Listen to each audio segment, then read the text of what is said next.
It's such a privilege to be here today with everyone. I know a lot of us are here for the same reason. Most of us have been quite harmed by authoritarian groups in our lives. And so this is really a labor of love that Dani, myself, and also Miriam have worked together on with the beautiful Monica down from the Stories That Stir. So it's a very special collaboration today, and I think it's a really important one. Today we've got Aaron, number one. He grew up in a world where faith wasn't just a belief, it was everything. For 25 years, his life revolved around a high-control religious community. He dedicated himself to preaching the gospel and winning souls for Christ. But when the cracks began to appear, he faced a question many people never dare to ask. Tonight, or today, Aaron shares his journey of leaving religion and becoming, in his words, I think this is very clever, undoctrinated. Please welcome him to the stage.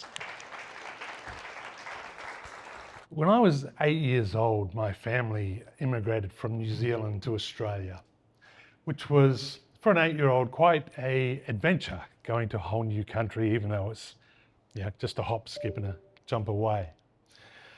My family was never really particularly religious when I grew up, although I do remember on occasion going to Sunday school once or twice when I was very, very little. That all changed when I was 12. My mother got very sick and ended up in hospital in quite a critical condition. At one point, her hemoglobin was so low that the doctors didn't expect her to survive. They didn't obviously tell me this at the time because I was just a kid, not wanting to put any fear or panic into me. But while she was in there, she had what she described as a vision. And in that vision, she said it was the worst, most horrible thing you could have experienced. It was terrifying. And that led her, once she finally did get better, on a search for God. And as she searched, of course, she dragged myself and my sister along with her. A few years after that experience, we received in the mail an invitation to a movie that was being shown at a new local church called A Thief in the Night. Now, if you haven't heard of A Thief in the Night, that is a Christian apocalyptic movie that is basically designed to scare people into converting. And we converted. That was July 1987, and I was 15 years old. We joined a church that was called the Potter's House. Now, you might not have heard of it, but it's a Pentecostal church, and it is pretty full on. We didn't know anything about it at the time. We didn't have the internet, didn't have all of the things that we have today.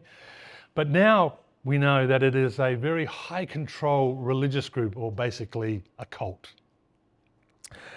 But at the time, man, it was exciting.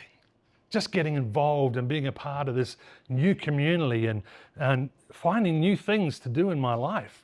I learned how to play the guitar so that I could join the worship team. Later on, I became the worship leader.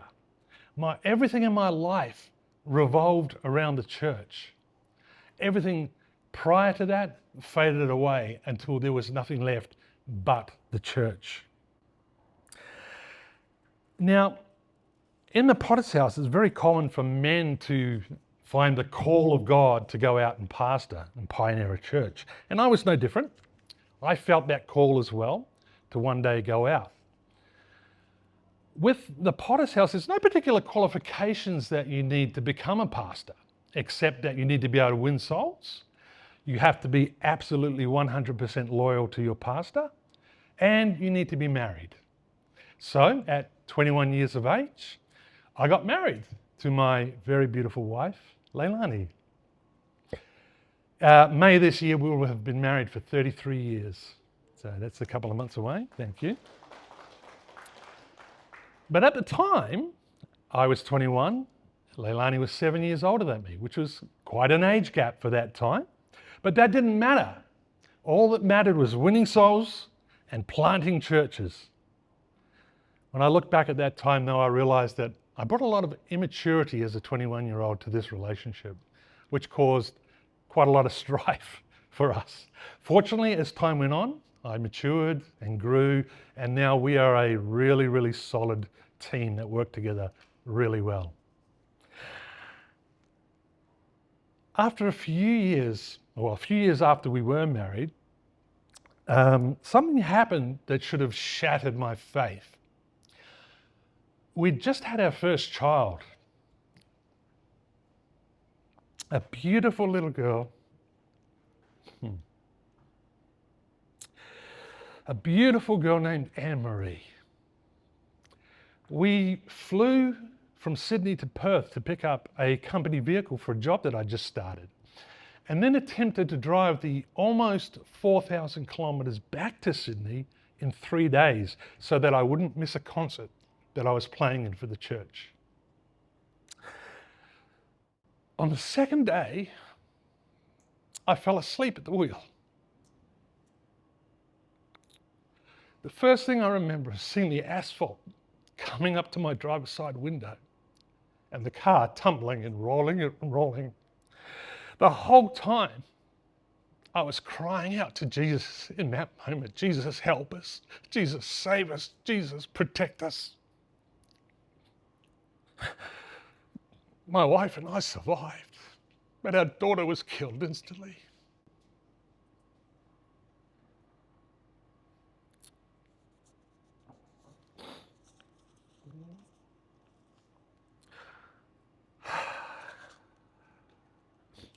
Even after that, we didn't question our faith.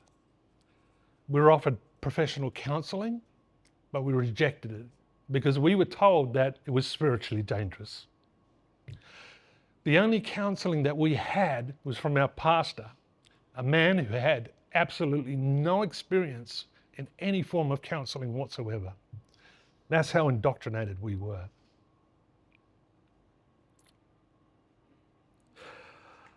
The grief was obviously overwhelming, but I had no tools to deal with it. So all I could do was push it down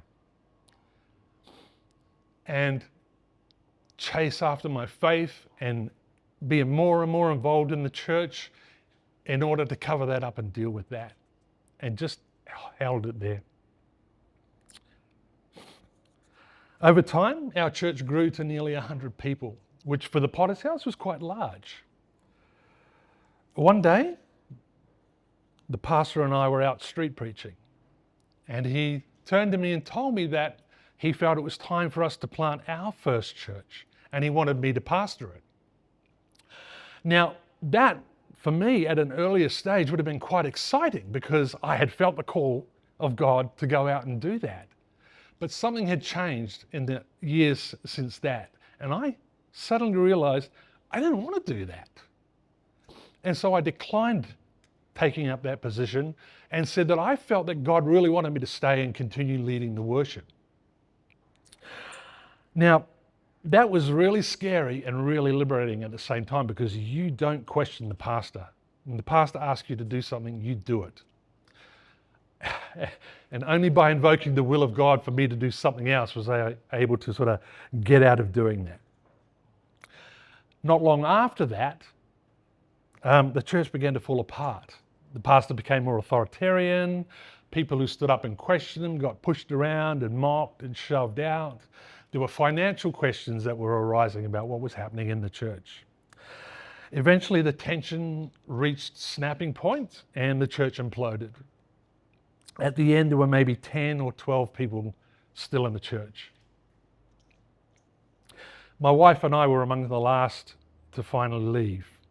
And when we did, everything changed overnight, because we had built, amongst all the different Potter's House churches in Sydney, quite strong friendships. There was a really strong community going on in our lives. And the moment we walked out those doors and said we weren't coming back, not a single one of those people would have anything to do with us. Some of them treated us with contempt. Others wouldn't even talk to us. Not a single one of us asked us what happened or even how we were, if we were okay.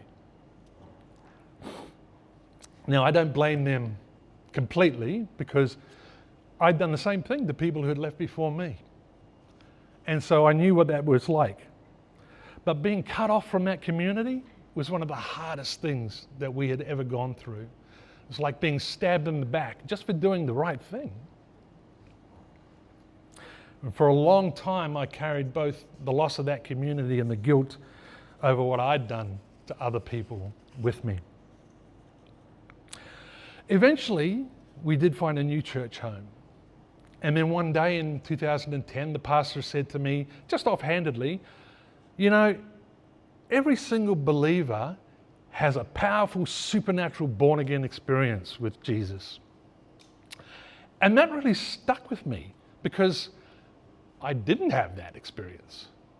It stuck in my head. Why would you say that? And yet here I am going, no, that's not my journey. I didn't experience that going through.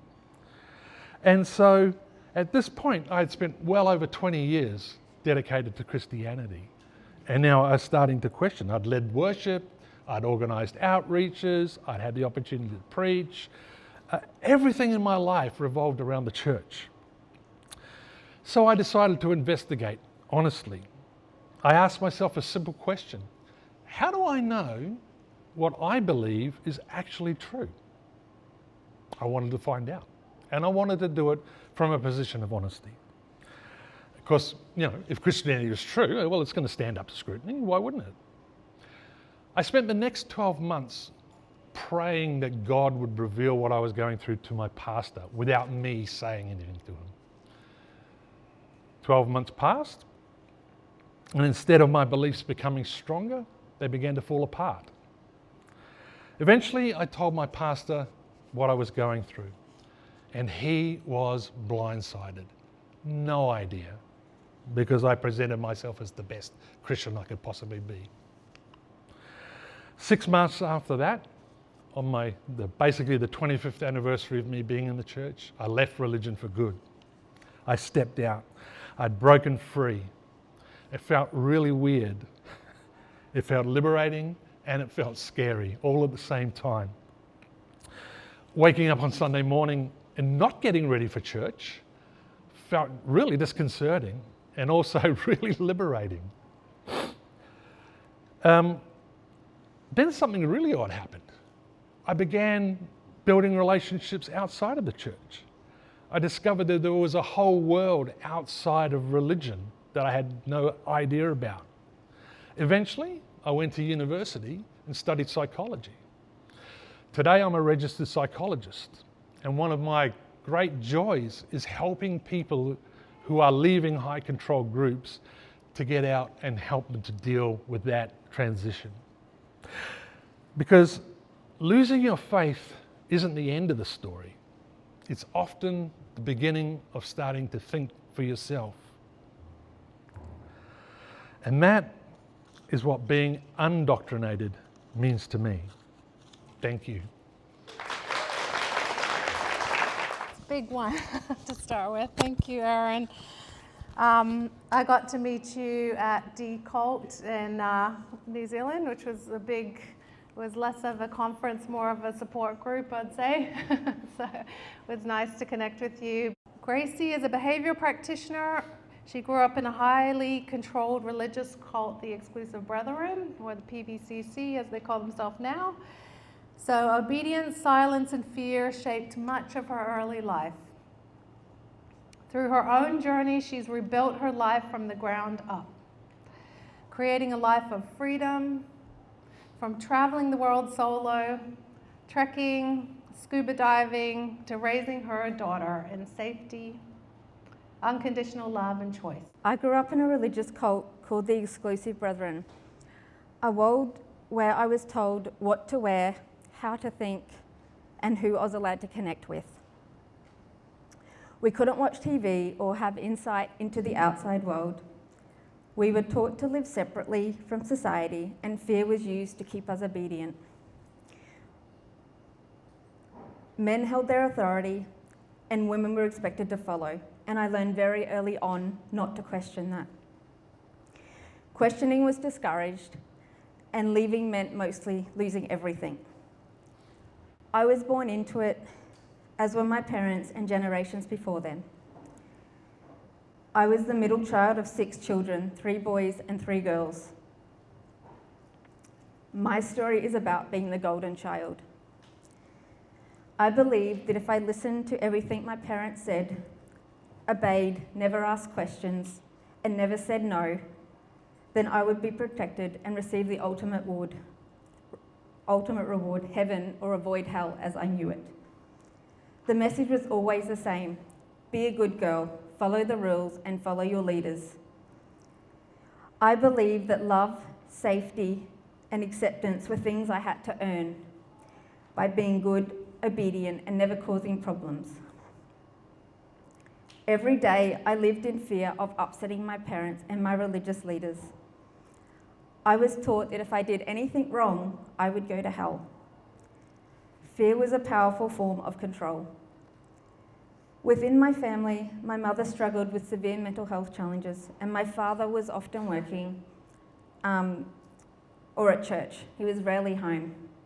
Within the Exclusive Brethren, we had to go to church, or was expected to go to church every single day, sometimes several times a day.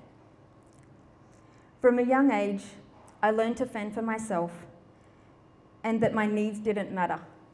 I became the little girl who protected my parents, believing that if everything else was okay and Mum stopped crying, then everyone would be okay. But what about me, the little girl? I couldn't be sad, and I couldn't have needs because no one was there to protect me or keep me safe. I became hyper-independent. I was terrified of failing or upsetting my parents. At school, we went to primary school, to a mainstream school, but we weren't allowed to talk to others outside. We weren't even allowed to eat with them. We had to sit separate from everyone. I was bullied almost every day, and I cried almost every day of my primary school years. I became terrified to speak. I developed severe social anxiety. I was so terrified of men, I couldn't even look a man in the eyes until I was 25.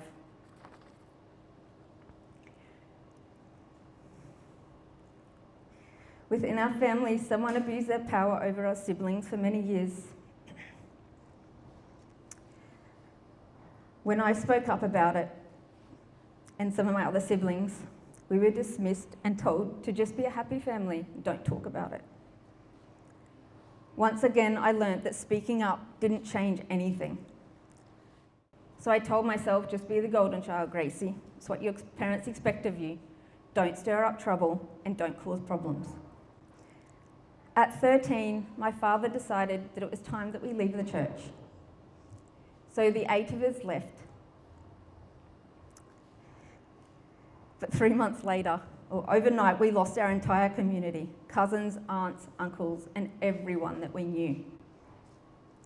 I remember going and hiding under the bed because I was so scared. I thought we were going to hell because that's all I ever took. But 3 months later, my father thought it was a good idea to go and join the Mormon church.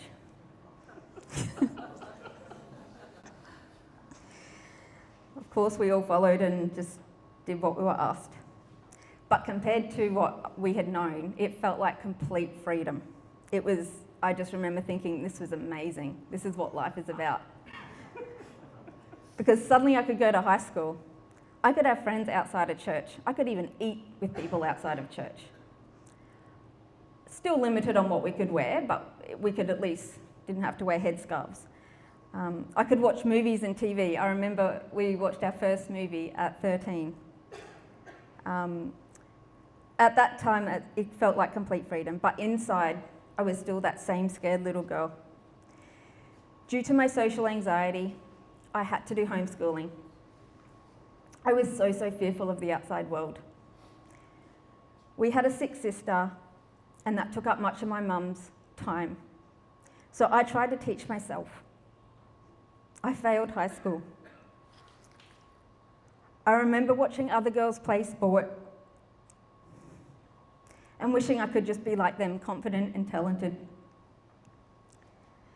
But I was too afraid to try, too afraid people would laugh at me, and too afraid that I would fail. My siblings slowly began to find their freedom, their voice, and their rebellious side. But not me. I was still too afraid to hurt people, too afraid to speak up, so I just aimed to please and continue to make sure everyone else was okay. Within the Mormon church, I was taught that my role as a woman was to marry young and have children. At 19, I became engaged. I remember trying to say to my fiancé at the time that something didn't feel right. He told me that to just follow God's plan. So once again, I followed the rules. I married at 20 and I had my beautiful daughter at 21. But by 25, my marriage ended. I left Canberra with my daughter, a car, and some clothes, and I returned to Brisbane to start again, leaving behind yet another version of myself. I moved back into the family home, feeling scared, uncertain, and completely lost about what to do next. At 26, when my mother and sister moved to Victoria for medical treatment, I stopped going to church. And I owe that to my amazing brother, who decided it was a good idea to come and get me and try and take me to the other side. And I'll be forever grateful for that. But that was when my golden era, child era, ended. My mother literally says to me to this day that I was an angel or that I was a golden child until I was 26. My mother stopped talking to me, and eventually my daughter and I were asked to leave the family home. But for the first time in my life, I had made a decision and a choice for me. And this is where my story of finding my voice began. I didn't want my daughter raised under the same fear and control. I wanted her to use her voice, to be her unique self, and to experience freedom. So I began to choose differently. But I had left religion again with no social skills, no education, and no support network. That impact showed up most powerful in my relationships. When you grow up believing love is conditional, that it comes from being good, quiet, obedient, and helpful, it becomes very hard to believe that someone could love you for simply being you. So I gave more, I tried harder, and I became whatever those men needed me to be. And I found myself in relationships time and time again that were not safe. Over time, I realized I wasn't chasing love. I was chasing the familiar. That realization is what led me to rebuild my life. It has taken me many, many years, and it will probably always be something that I have to be working on with therapy and self-reflection to understand that I never knew how to feel safe in a relationship or how to let someone truly see me. And that is probably one of my biggest struggles still to this day. I've read hundreds of books and I've spent many years in therapy, but I began learning how to become my own safe person, building self-worth, self-love, and believing that my voice and my needs mattered. Eventually, I went to university. I had never written an essay in my life, and I had never thought critically for myself. But I worked relentlessly at university while raising my daughter as a single mum and running my business. I graduated with distinction in psychology, and that's when I realized something powerful. I could become anything I choose. At 38, I discovered boundaries, which is it's literally only a year and a bit ago.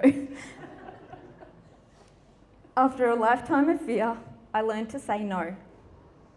I lost some people along the way, but every time I said no, I felt freer. Even though most times I still say no, it eats me alive. I'm hoping one day that will ease. Today I have an incredible career and I'm pursuing my master's at university, driven by a passion to help others find their voice, live freely and authentically. I enjoy travelling the world. doing things I never once believed I was brave enough to do. But the thing that I am most proud of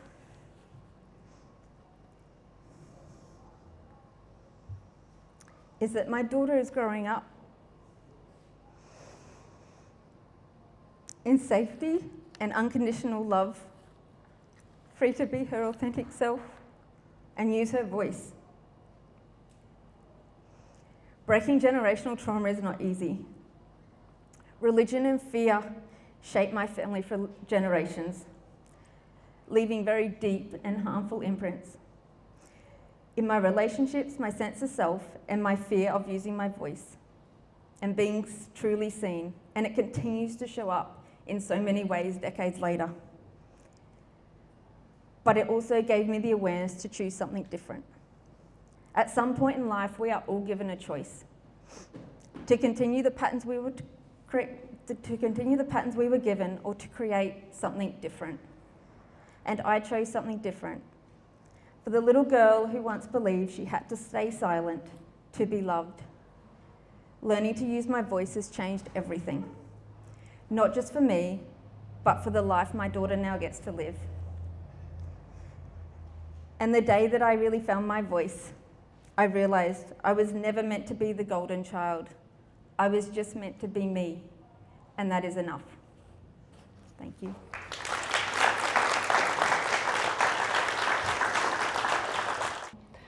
Personally, I'm very grateful you found your voice.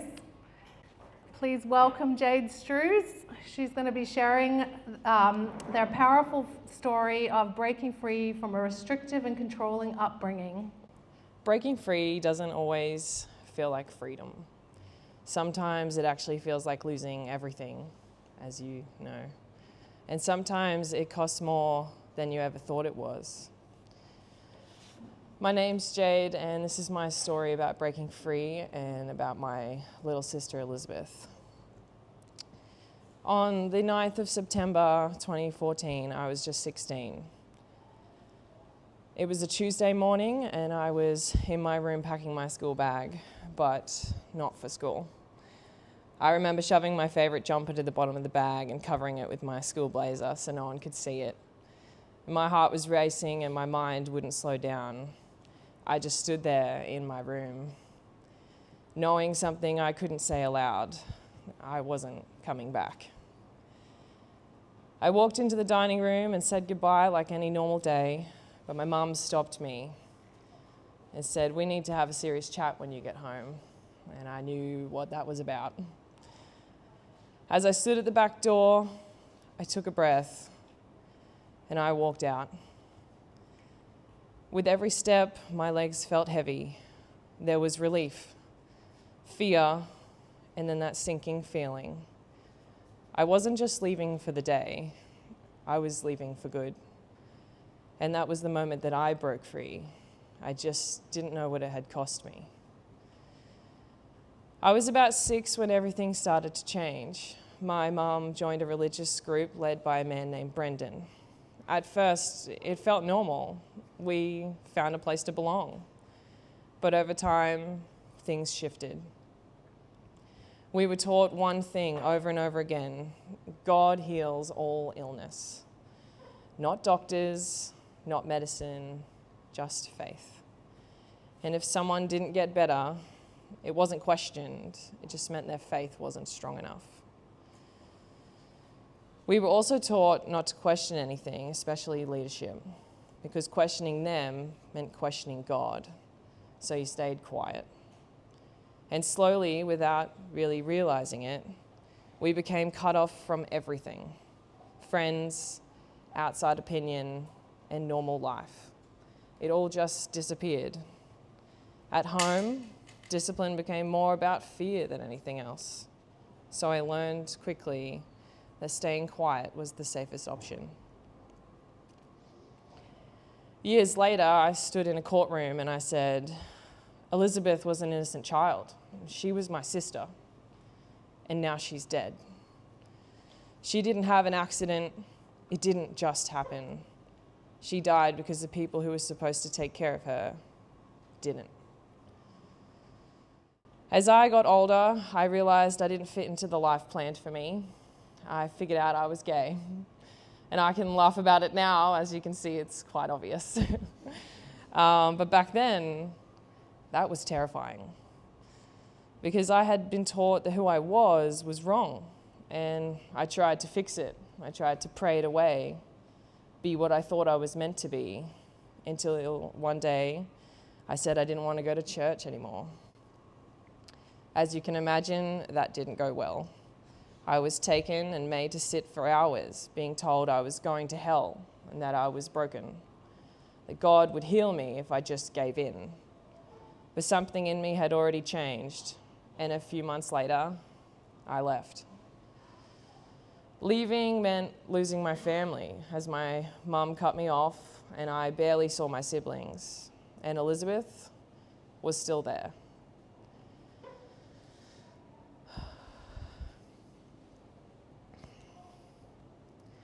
In 2019, I got a phone call.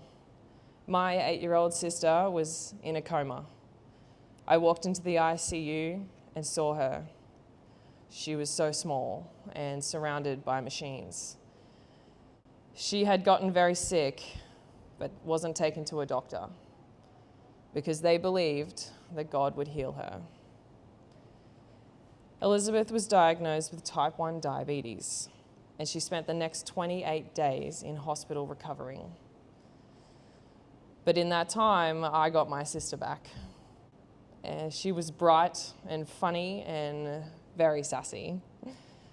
Honestly, she had more attitude than all of us combined. And she was brave. By the end, she was doing her own insulin. She should have had her whole life ahead of her. But when she went home, those same beliefs were still there. 2 years later, in 2021, they took her insulin away because they believed that God would heal her. A week later, she died.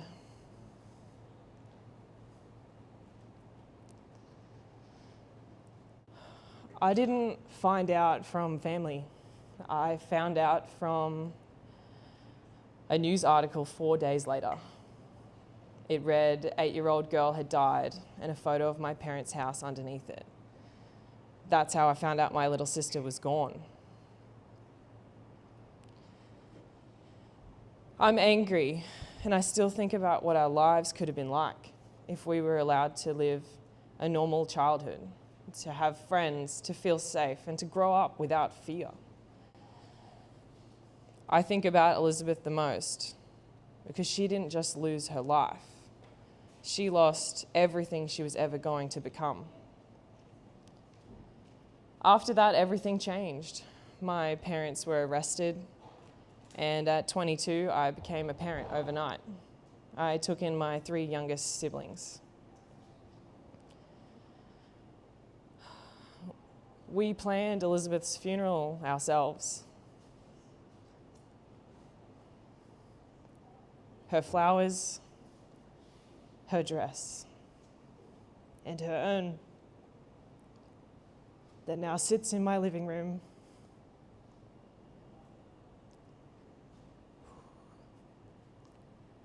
No sister should ever have to do that.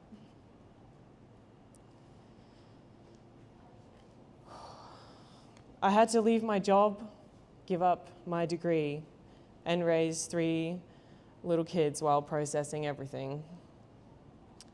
They had nightmares and confusion. Their whole world had turned upside down. And I realized we weren't just grieving Elizabeth. We were grieving the lives we never got to have. When the sentencing came, 15 years for my parents and 13 for Brendan, people called it justice. But nothing brings her back. But something did come of it. My siblings are now safe. They're learning to think and feel and be kids. And I found something too. I found my voice. And this is what I said in court. I'm not afraid to speak up anymore.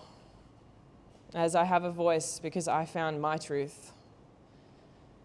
I saw what they did. They took Elizabeth's life, and they had no right. Elizabeth didn't get to grow up, but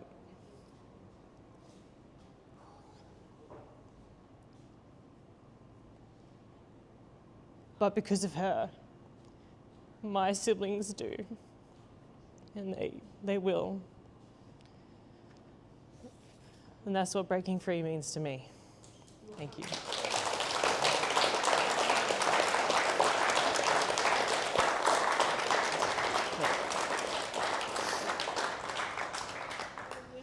Yeah, thank you. Having people have to tell these stories, but like you said, Elizabeth's life is not in vain. Your siblings get to live a life of freedom. As I said, this charity actually kind of started because of Elizabeth.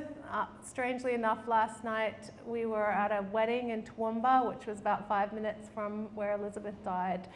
And it felt very serendipitous, so we drove past the house where she passed away, and we have a very strong desire to make sure no other child goes through that again, no other family.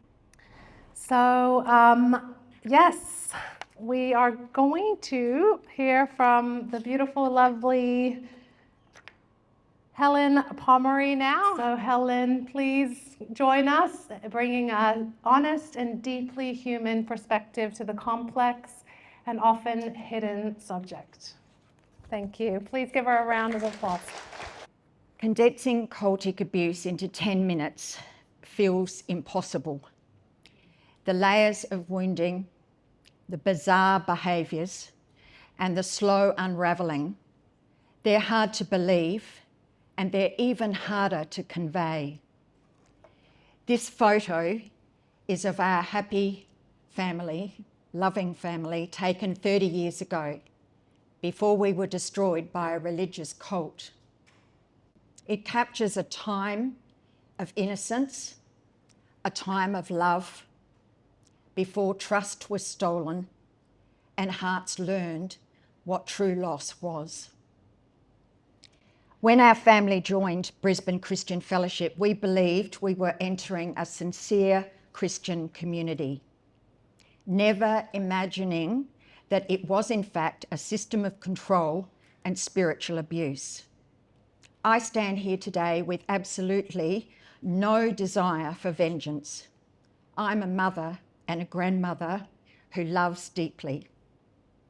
I want to be open and honest, so I am naming clearly Brisbane Christian Fellowship as the church and cult that is responsible for the abuse and the destruction of my family. The church is situated at Samford, on the outskirts of Brisbane, but it has affiliated groups in every state of Australia. The cult leader, Victor Hall, has complete control over what is taught and preached. He orchestrates the punishment of those who would dare question his authority. He has broken apart multiple marriages, many families, and damaged hundreds of lives. Why tell my story now when it has already been exposed on Four Corners in 2008 and documented in Morag Schwartz's book, Apostles of Fear? My story is relevant today as it was when those men abused me. 25 years have passed, but what was done in God's name still matters. My eldest daughter married the son of Victor and Lorraine Hall, who were upheld as the very model of true godliness. I was marked out for punishment and humiliation. Their family was elevated above all others, and by contrast, I became a target.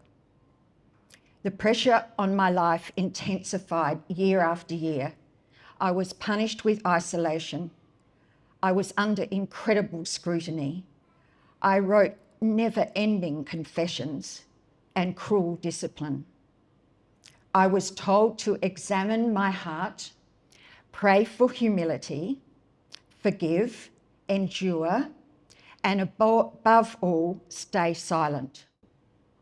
Silence became submission. Silence became survival. But silence bred torment. Silence is how Victor Hall and the church elders get away with so much harmful behaviour. God has given each person a conscience and an instinctive capacity to recognise danger and injustice.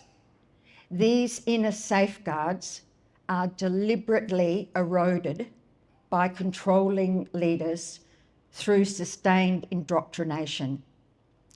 Natural warnings that we have are redefined as sin. Discernment is dismissed as human weakness. Over time, this reframing trains individuals to 1, distrust their own perceptions, 2, to silence their inner voice, and 3, to interpret suffering and compliance as marks of holiness. In September 2000, one of the elders, Ian Barlow, came to our home over supposed marriage concerns. My father was in his 80s and had previously suffered a major stroke. Confused and grieving, he spoke to Ian Barlow to share his pain about seeing our loving family unit being destroyed.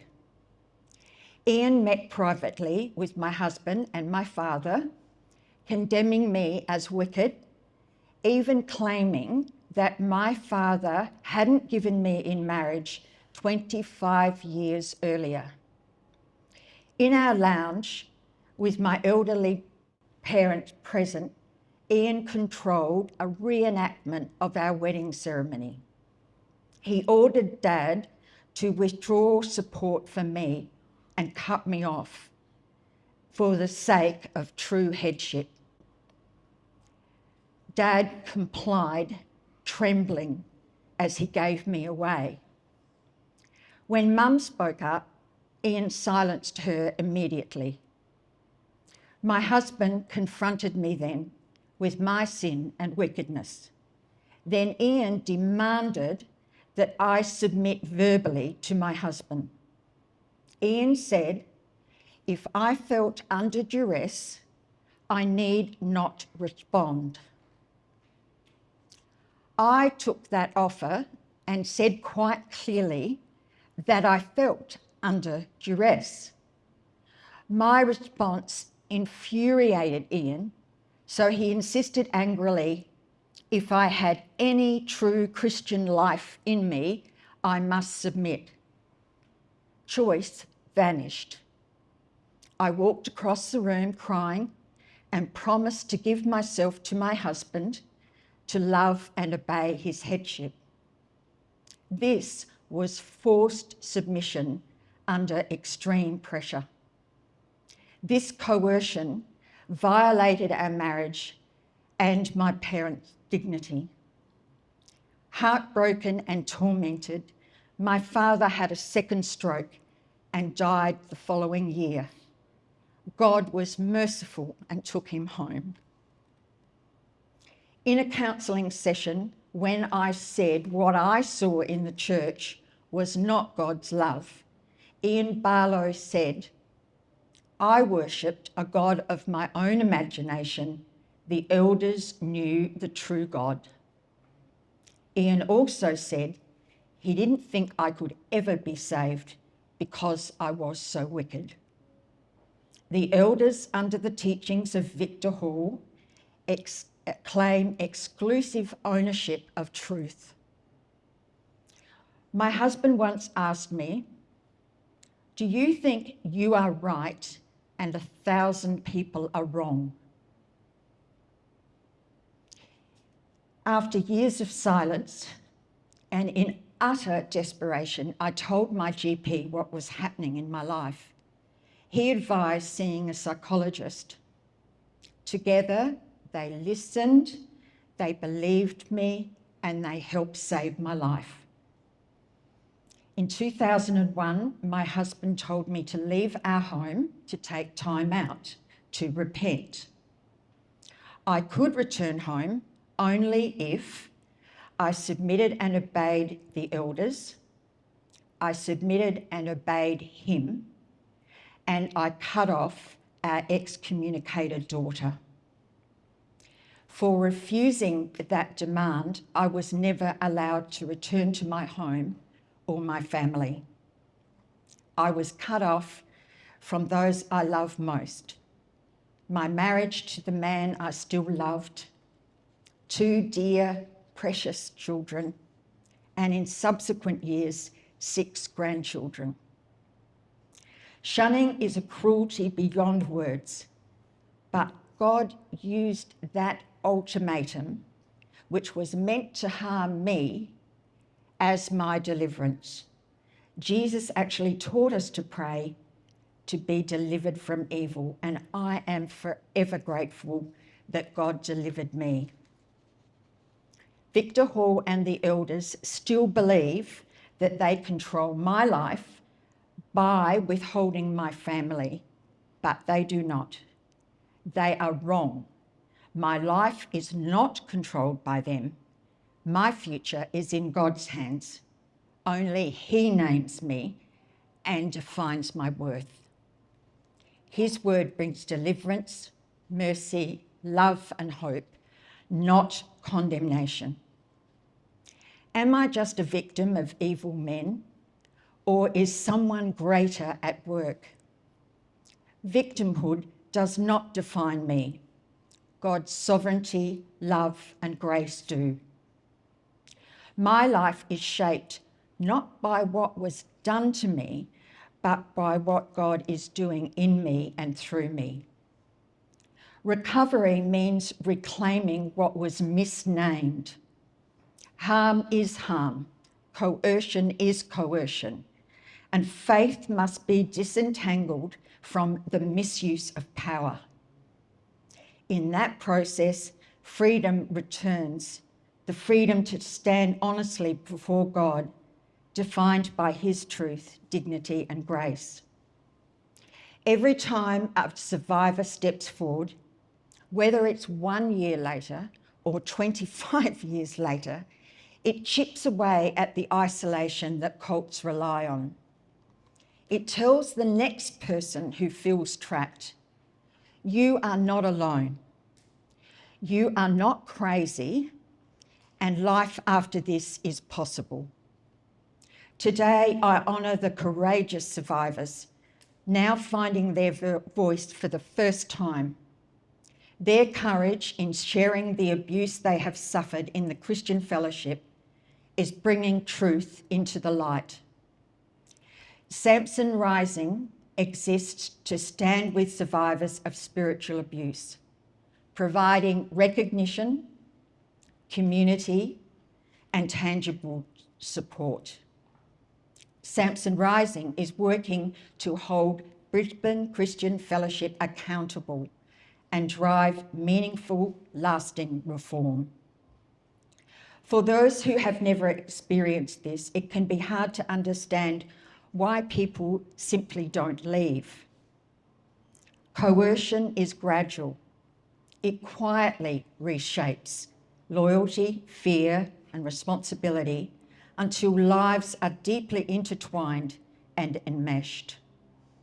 Leaving brings relief, but trauma often lingers in the body and quiet moments. Survivors carry grief for lost years and broken relationships. Yet by God's grace, healing unfolds, reclaiming voice, faith, hope, and trust. The journey after trauma is rarely straightforward, yet many who have endured such experiences discover that their lives can still move forward with purpose and meaning. It wasn't faith in God that hurt us. It was the misuse of authority. In the end, Telling these stories is about more than revisiting the past. It's about restoring dignity today and awakening compassion for tomorrow. Above all, I give glory to God, who brought light into my darkness, turned pain into purpose, and continues to write a story of grace through my life.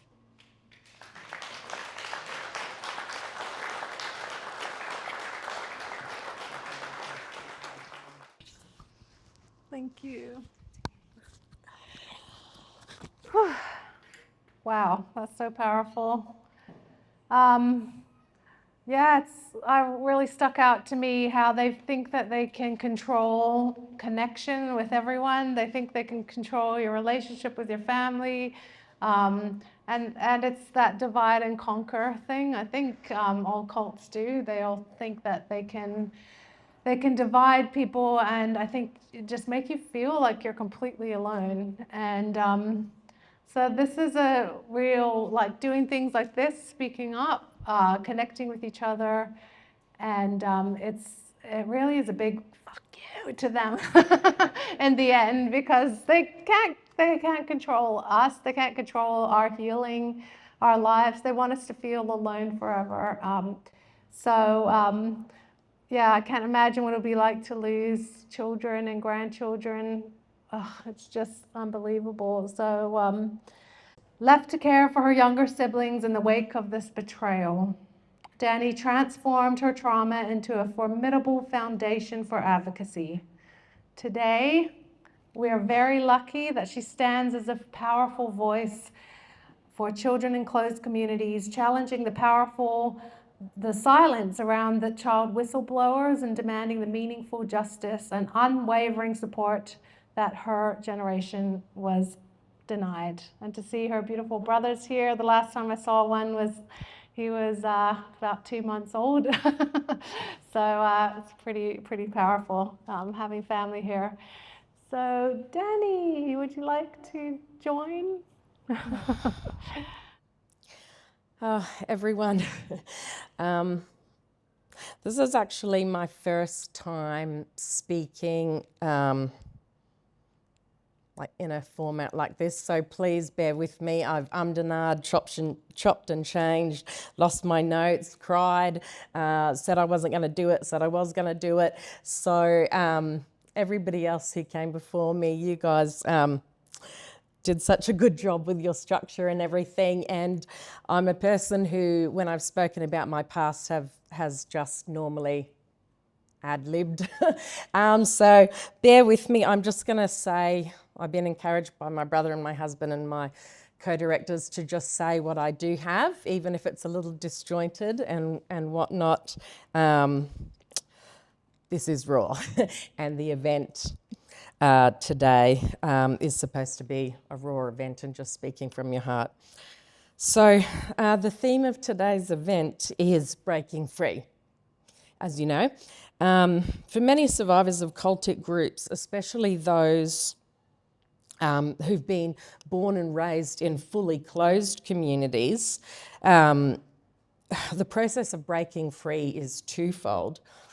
So there's the process of breaking free from the physical environment, which, especially for children raised in these groups, may have been all that you have ever known. I was raised in secretive cults and communes all through Thailand, India, and lastly in Australia, believe it or not. While these places weren't prison cells, these places were basically like compounds where you knew as a child you didn't even answer the front door, like you don't go to the front door, you stay away from windows, you follow a strict schedule. You know, we go out in the afternoon at a dedicated get out time, they call it. Then the process of breaking free so the environment from the ideological really be one that is, you know, it has gates around it. For me, not a anyway, and I think for a lot of survivors, that's an incredibly in your mind, basically. Process. And I'm still actively in that process today with the reparenting, well, with parenting my children now, because I'm an older mum. I've got a 5-year-old and a 3-year-old.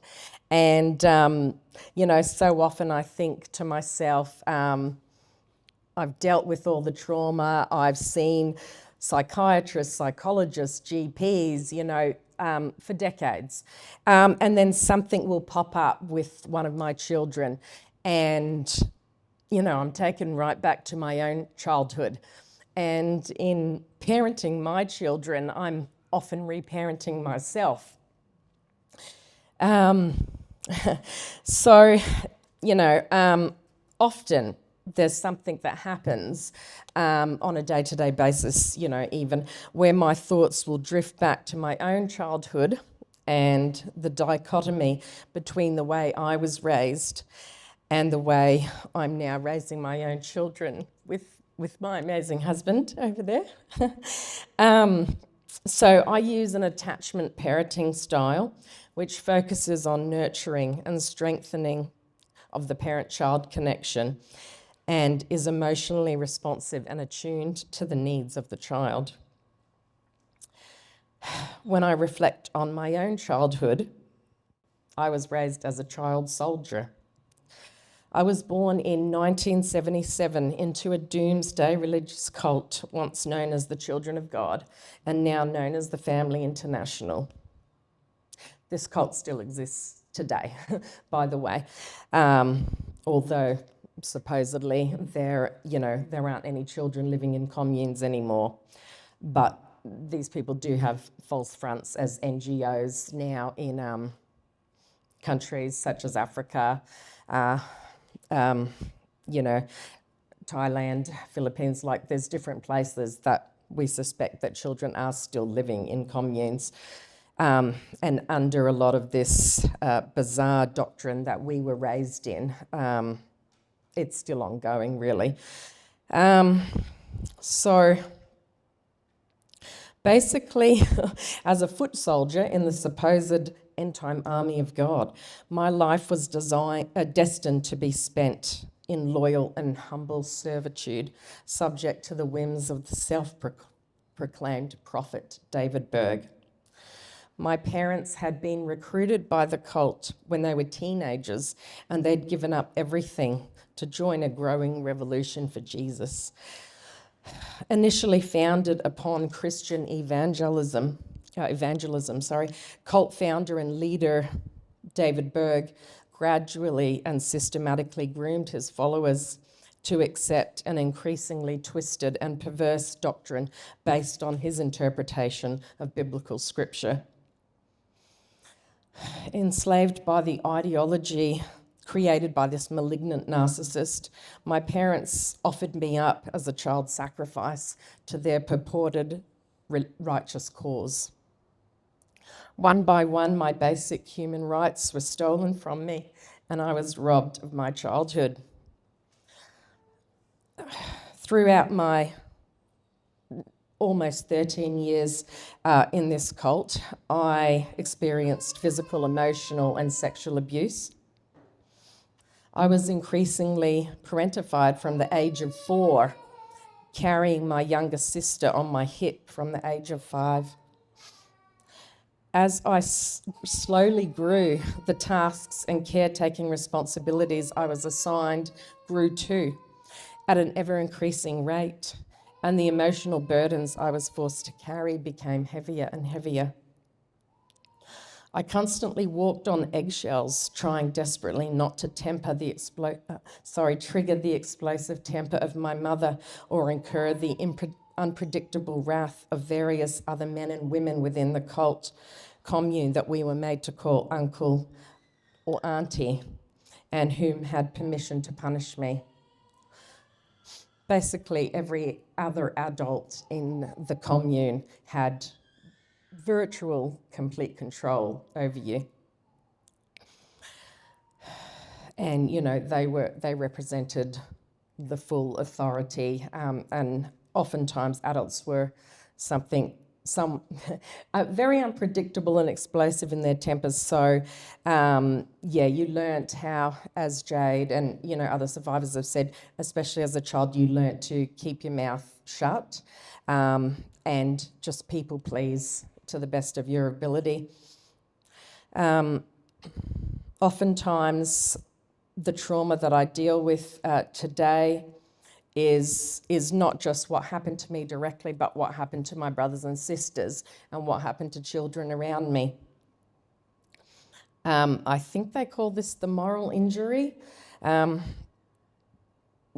though I was a child, even today, I still carry, and I'm, working always with my therapist to try and relieve, to understand that this grief and this burden and this guilt that I feel sometimes is really not mine to carry because I was a child.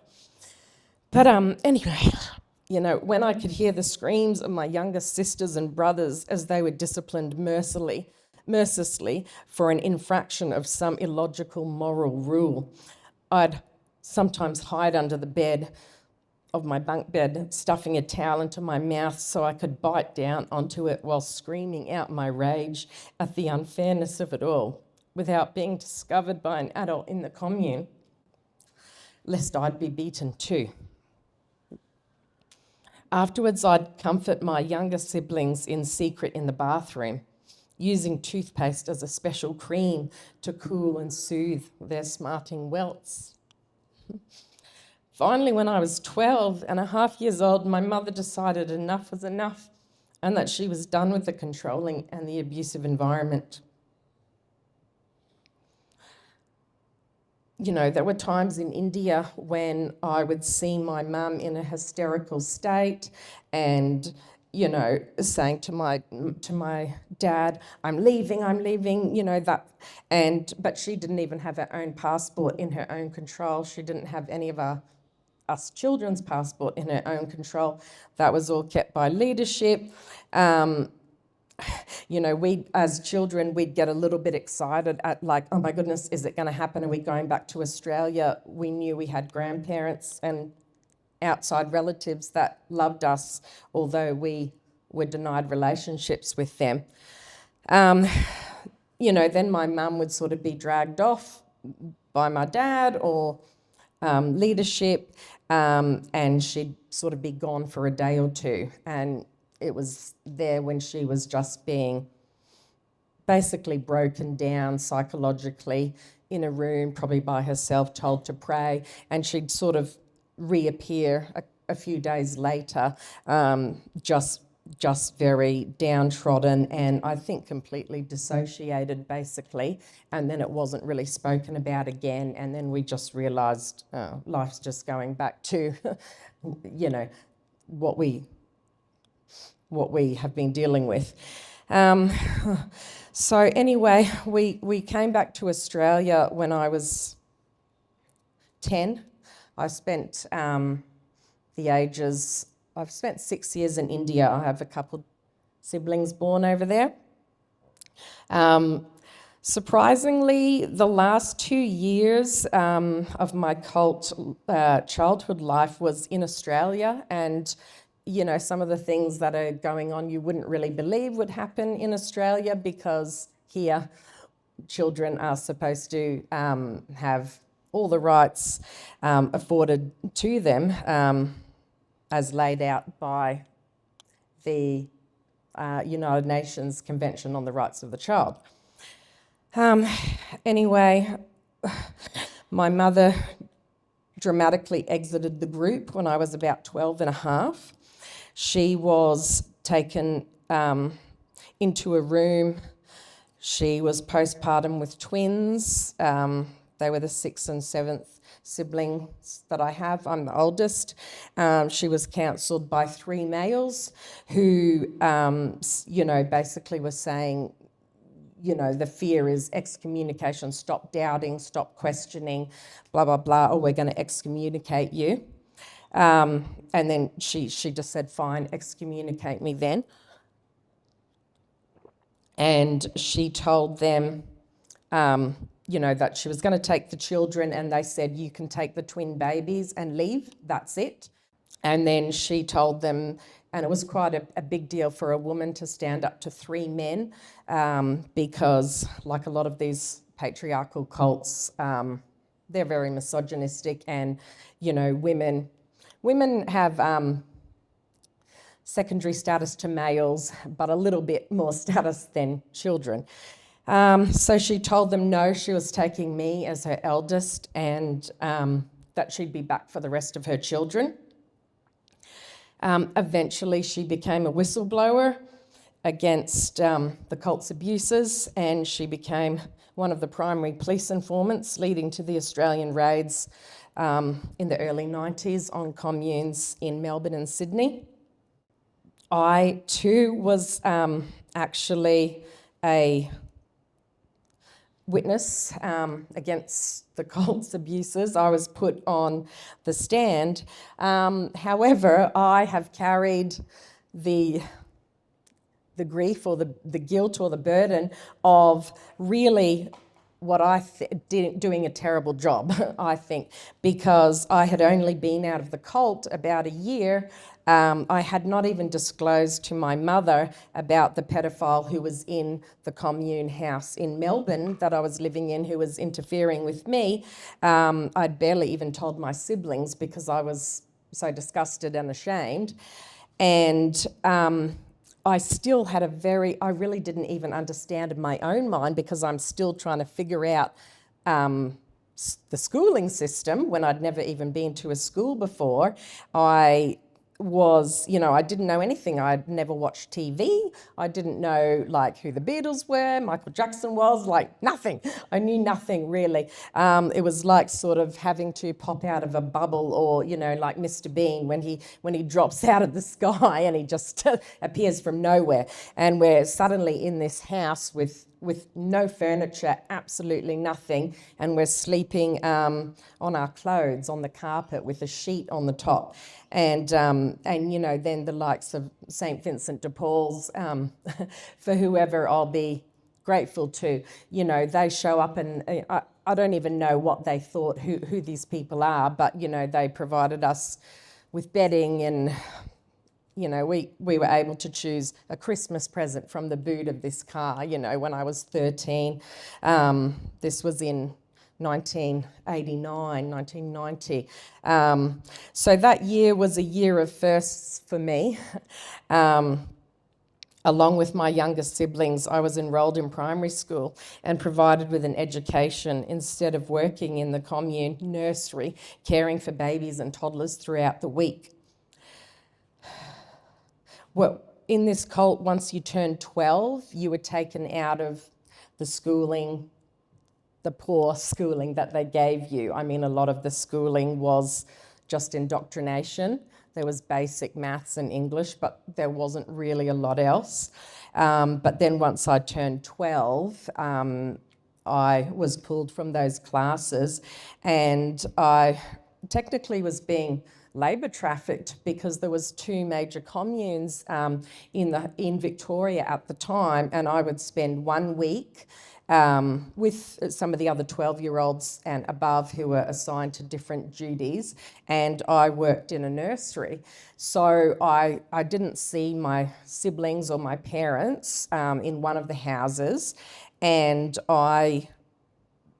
that was literally my job from the time I woke up in the morning till I went to bed, caring for, very little toddlers. And on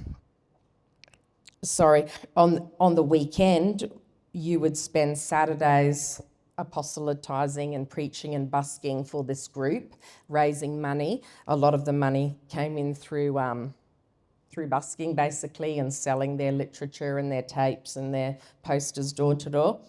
And then it was really only on a Sunday that we had a small amount of family time, and that was with your nuclear family.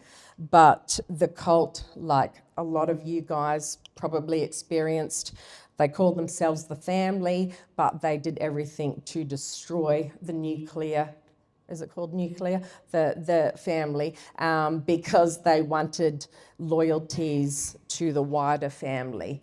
And so, you know, they were like, you're seeing your family every day, your uncles and aunties, your brothers and sisters, but these people weren't your family, and they didn't always, you know, they didn't have your best interests at heart. So I'd see them on Sunday, and I literally had a black garbage bag that I would take my pillow and my little doona in and to the next place, see my parents on that Sunday, and then go for a week at the other house. So yes, labour trafficking. Once I got to school, I was enrolled in primary school, and I think I would have been mercilessly teased and really suffered if I went straight into the public school system, because I was I was a freak, a little freak basically. You know, we went straight into fundamentalism, into called Assemblies of God / Hillsong style. To us at the time, that was just complete freedom though, because we just, you know, everything else we'd known, like now we can actually stay in our own house with our own family. And yes, we're going to church on Sundays. Yes, we're attending a school on their grounds. And, you know, we're going to their version of, you know, the community can still be very insular because they've got their own music groups and youth groups and ranger groups. So it seemed like complete freedom to me at the time. I was enrolled in the primary school, and I was provided, you know, with an education instead of working in the commune. I was given proper medical care when it was needed. We weren't even allowed to have Panadol in the cult for like serious migraines, but everything else, very similar to what Jayde had mentioned, everything is faith healing. So, you know, people having their hands laid on them, olive oil on their heads, and just fervent prayers and speaking in tongues. And a lot of people now are still, today, we've got people with lifelong health issues from not being given their correct medical care. And, you know, we've had a lot of suicides and a lot of just premature deaths, especially in my cohort, like the second generation members. So that's, you know, kind of what spurred me to become involved with Miriam and Maria, having lost contact with them for decades. Well, Maria was in a different cult, sorry, she was raised in Scientology, Sea Org. But even like Miriam and people like Jayde, for example, being born and raised as second generation members in a different cult, even though it's weird, like I feel an affinity for them because so much of our stories are so similar. And, you know, I got out of this thing a couple decades ago, and, you know, we hear now and daily that children are still at extreme risk. I think there's a profound lack of understanding amongst the public and professionals that are creating the legislation, that are doing the sentencing in courts, that are working in child protection, really still not quite understanding the nature of group coercion. You know, we're getting a better understanding of what coercive control looks like in a domestic relationship, but, you know, this needs to be applied to groups.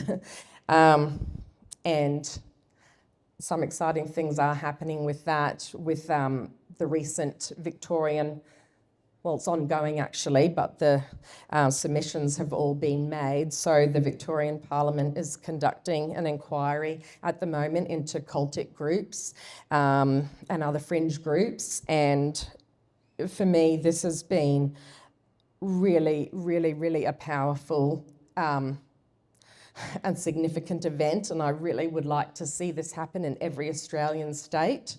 So we need people to like get on board with lobbying for this, and, you know, creating more awareness of this. Sorry, I'm just going to quickly go back to my story. Once I was out of this cult, I was able to go to the park on the weekend instead of being required to make money for the cult by singing and performing for hours on end or selling religious propaganda to strangers deemed as lost souls. I was actually able to have a relationship with my grandparents, my real aunties and uncles, and as well as my cousins. And, I really don't think any child should be denied those things. If their parents want to live in a closed community, children still have a right to access to their wider family. The trauma of my early childhood was compounded throughout my later childhood and teenage years, unfortunately, even though we were outside of the cult now. My parents had significant mental health issues. They were very unequipped to raise us as capable parents, really. And so the responsibilities for raising my younger siblings and the parentification that I had already experienced, it really just continued all throughout high school and through university. I have no idea even to this day how I was able to get my 2 university degrees. And it's interesting that a couple of the other survivors here have said that they graduated with degrees in psychology. Psychology was one of my degrees. It was so important for me to get because I wanted to understand human behaviour and the way people think, and why would my parents join, or, they didn't join, they were recruited, but why did this happen? And then my second degree that I got is in criminology and criminal justice. And I'm really proud of being able to get those degrees.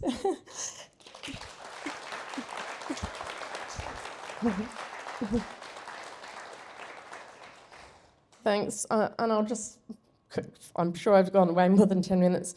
But anyway, last year I watched survivor victims and other victim advocates and organisations give their input at the Parliament of Victoria as part of the inquiry. And I watched with bated breath. I think I laughed, I cried, I was in shock, saying, I can't believe they said that. I was watching my 2 incredibly brave and powerful women and fellow directors of the Olive Leaf Network, Miriam and Maria, speak on behalf of the children being harmed right now, the children of yesterday, who are now adults living with the lifelong impacts, and all the children who are no longer here. Whilst I wasn't able to fly with them and present in person, and I don't think I would have been able to do a good job of it, looking at me here now, but I've got my 3-year-old and my 5-year-old, it's just not something I could do, but I was involved in all the background, and I'm probably better at this than public speaking, but I was involved in a lot of the research and the writing, and involved in 2 very lengthy submissions. I think they were like 80 to 100 pages long. It's just so important for me, and it's been actually a really healing process, even though sometimes some family members or people might say to me, well, why are you doing this? Like, why just go and live your life kind of thing. But for me, these processes are so healing, and even though it's painful, ultimately, I think, ultimately, it's I don't know, it's just more of the process of breaking free decades and decades later, And I just want to end with saying to every survivor, you are believed, your experiences are valid, and the path you have walked has required a strength no one should ever have to summon. The shame is not yours to carry. It belongs solely to those who caused harm and to those who turned a blind eye.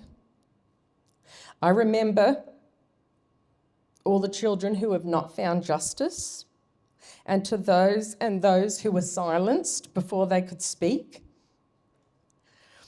and those, the lives who are no longer with us. The pursuit of accountability for what was taken from you continues. Thanks. Hi, everybody. My name is Miriam Francis. I flew in today from Melbourne, so I apologize I didn't get to meet a lot of you. I'm so grateful for you being here, but my flight was delayed, and so it's like, oh no, I'm going to have to try and catch up on and meeting everybody. I wasn't going to be speaking today, but I just thought I'd just say a few words. So grateful for you all to take the time today to be with us. So grateful for this beautiful, intimate setting. I see a lot of family members and friends that have come to support their loved ones, and it's really important.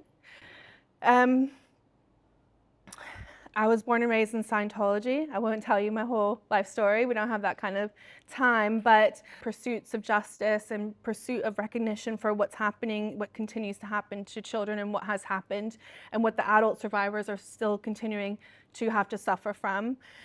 And I just wanted to say that has been the way that I've been able to survive, is to do that work, and a lot of it's been a lot of research to understand, it first started within the group that I grew up in, to understand like what happened there, and then moving out into understanding, okay, these same things are happening in all these other groups, and then that's sort of what led me to be involved in the Olive Leaf Network. So I'm really excited about what we have ahead of us. Maria and I, of course, we did go and speak at the hearing, the Victorian Parliament hearing, which was really important, and Dani was right there with us, I felt like, along the way as well. So this has all been very important to us. I'm hoping that the next leap we can get to is bringing a parliamentary inquiry into Queensland, and maybe beyond that New South Wales, and maybe beyond that a national inquiry. But there's just so much evidence and so much information, but we really need to get it on the public record.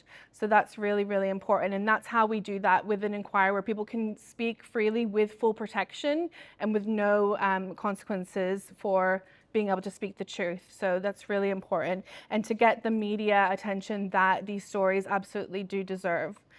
And ultimately, we're trying to prevent the same harms that happen to us from continuing to happen to other people. And again, just to say thank you all for being here today, because having people willing to listen to our stories is really important to us. So I want to introduce the next speaker, which is Matt Christopher. Matt is a husband, proud father, educator, and mentor. As a cancer survivor and former member of a high control group, Matt has spent nearly 20 years educating people on the importance of self-care and awareness. Please join me in welcoming Matt Christopher. I think it was Newton that said that we stand on the shoulders of giants. So after hearing everybody's testimonies, I think I'm well and truly not qualified. It's quite amazing, just on a footnote, is that I was just speaking to a couple of people here before about how our stories in high control groups is almost identical. It's quite amazing, and as the chap just said to me, it doesn't seem to matter what the actual apparent belief system is, it's the techniques that are used. Just on a footnote to the young lady that just came up, I'm a former Jehovah's Witness, and I'll talk about that. One good thing I will say is when the Royal Commission into abuses happened, we actually advocated for Jehovah's Witnesses to be put on that investigation, and I can tell you the government didn't want to do it. So we got them onto that. I spoke to Senator Rushton, I think it was at the time, spoke to her, and they were they were against that. And the angle we went through was that Jehovah's Witnesses had moved, once they got wind of that the commission was coming up, they took $150 million out of Australia straight away. That's what they do. Anyway, so I said to them, okay, you don't want to attack religious freedoms. I said, but these are charities, and we can prove to you there's about $1 billion, maybe more, that they've used in taxpayer funded money.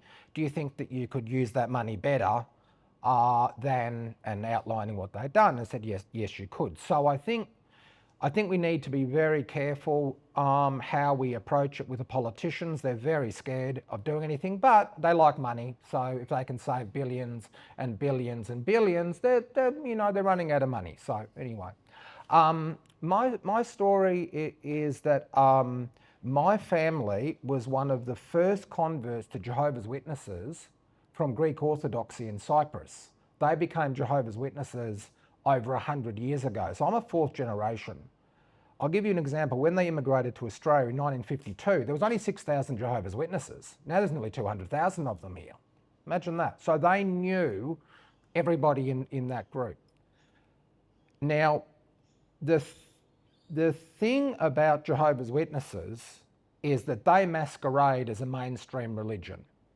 But the fact of the matter is that people don't realise this, that the reason why they come to your door is if you don't accept what they're saying. I'll put it the other way. Let's just say you decide, I'm not going to go out on Saturday. I'm not going to go and talk to you. Not coming out. Okay. And you did that for a while. 3 weeks later, the elders would come to you and they'd say, Matt, why didn't you go out? He said, I've been busy. No excuse. Do you know if you don't go and speak to those people, you're blood guilty? That's why they call back and back and back and back. And there used to be a saying that if you called on a person and they said no, there was angels watching and they put down the person's name in pencil. So John Smith said no, it's in pencil. Doesn't mean it's forever. Now, with most cults, they've got a good story, and that is, and it's hard to prove, but apparently Jesus invisibly returned in 1916. Invisibly. It makes it awkward, but anyway, he spoke to the then President Rutherford, and they built a house for the prophets. And the New York Times said to him, how are you going to know the prophets are coming? And he said, which I like, we'll know when they come up the driveway. So that was the logic. Anyway, so no higher education, because that was, they're just going to twist your mind, and that was just Satan was controlling that. No competitive sports, no Christmas, no birthdays. Wasn't allowed to salute the flag, wasn't allowed to sing national anthem. If someone had a birthday in class, I had to leave. I'd never had birthday cake. I had a birthday, it's quite funny. I was in my 40s, invited everybody over, said my 40th birthday, and they came over and Mon gave me the cake and I cried. Oh, I cried, and they're looking at me and I went, this is my first birthday party. And they went, what are you talking? This is my first birthday party. The theme of this is about stories, and I'll get to this. Now, what Jehovah's Witnesses are told, which is so brilliant, is that the only birthday that's recorded in the Bible is when John the Baptist, who was meant to be a very holy man, baptized Jesus. There was a request made to a particular young woman, I'll give you anything on your birthday. What do you want? And she said, I want the head of John the Baptist. So they came out, cut his head off and put it on a plate. Now you're told that as a 4-year-old, 5-year-old. When you're told that over and over and over, when someone says, what's wrong with a birthday? Now you don't go, I think of John the Baptist's head, but that's what you're thinking of. It's the association with that trauma, that violence. Now, this might sound really, really strange, but as a born-in Jehovah's Witness, it's an insular community. You're God's chosen people, and the Watchtower Bible and Tract Society, which is their official organisation, is viewed as the ark. So in the story of Noah, and is Noah? I think it was Noah for Noah. Noah. If you didn't get in the ark, you died. And so they're a doomsday cult. They're the only people that are like, there'd be a disaster, and they go, did you see that? 1,000 people got killed in India. No, must be soon. Everybody else is like, that's great. Every disaster, everything, and their magazines are just a litany of disaster after disaster, just an orgy of that. Anyway, but this is the thing. That was my normal. That's my normal. I was well off, and most cults, I think the Brethren actually are very much like that, where they have their own businesses. So for instance, there's thousands of Jehovah's Witnesses in Brisbane. I would probably have known probably 500 at least. And they were all, because they didn't have higher education, so they're all in the building services, and they would refer each other. And they were actually very honest to each other and looked after each other and well paid and all of that. So they were all very comfortable. I don't know too many poor ones. I really don't. So when you think about it, why would I ever want to change? Like, okay, I don't have a birth. I never had one. I don't care. That person's worldly. They're evil. Satan's spirits out there. Why would I ever want to leave? Anyway, one day, a friend of mine, Noel, who was a really good mate of mine, said, "Could you please come to the Royal Brisbane Hospital?" And I said, "Oh, sure, of course, I'll go, yeah." He said, Jane's really sick. And Jane was in her 40s. She was a nurse. She actually was working only a month previous at the Royal Brisbane Hospital. And she had a problem with her liver. And then they said to her, "Well, look, you're going to need a blood transfusion." And Jehovah's Witnesses don't have blood transfusions.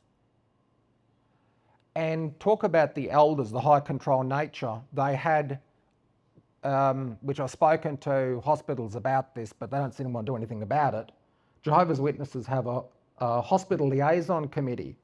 They go there and they talk to the doctors about all this alternate treatments and so forth, and people just love it, and they get all these beautiful presentations. The doctors love it, and they feel that they're being, what's the word? They've been accepting and understanding.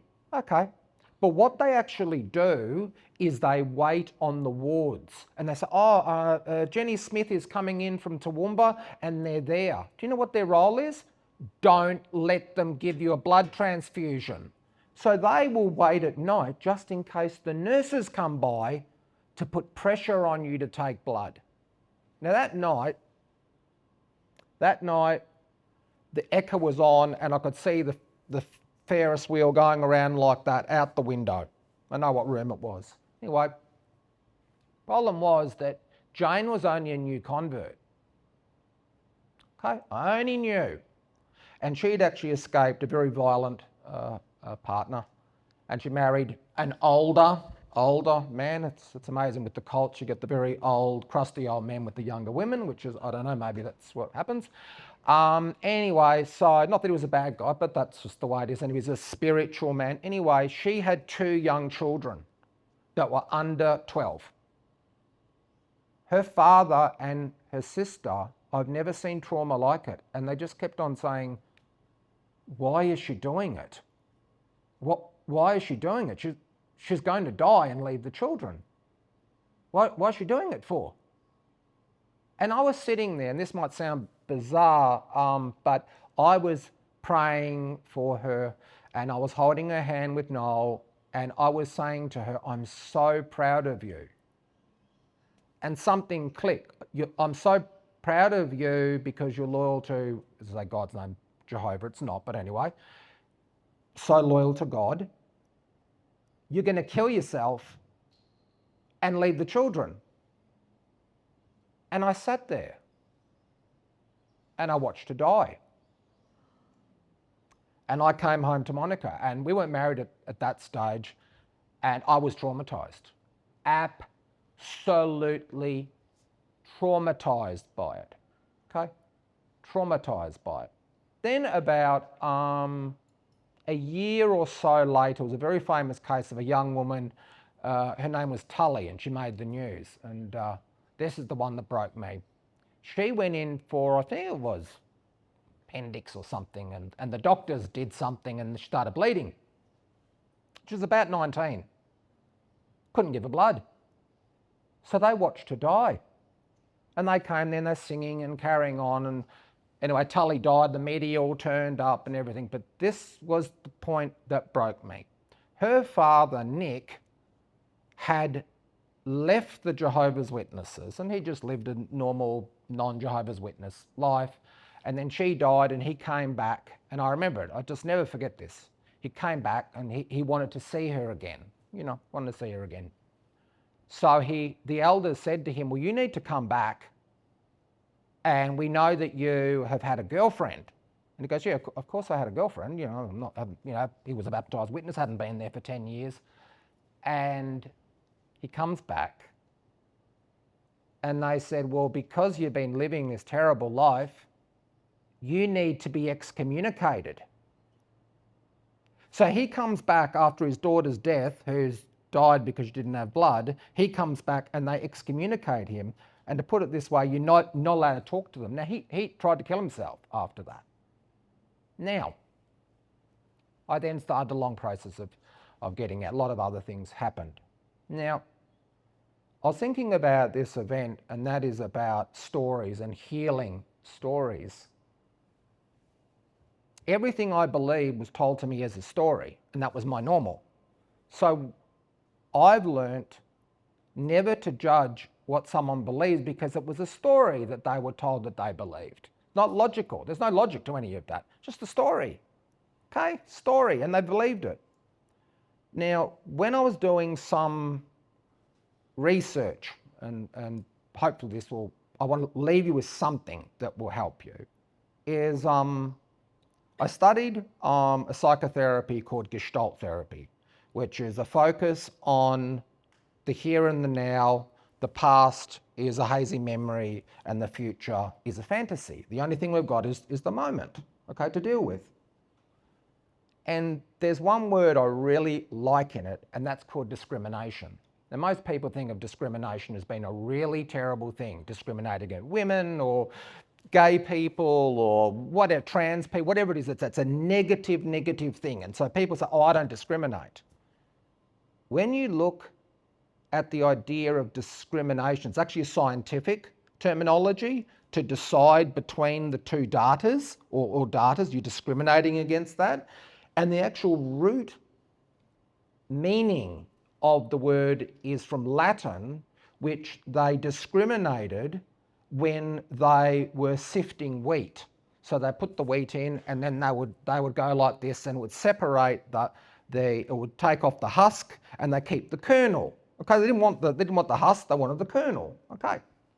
So the question for us as individuals is we choose what size our net is, what we're going to let through. We choose it, not the church, not the organisation, not our families. We choose that. So I would say, let's learn to discriminate. Thank you very much. Yeah, it's so hard. I think it's interesting all of us did psychology degrees.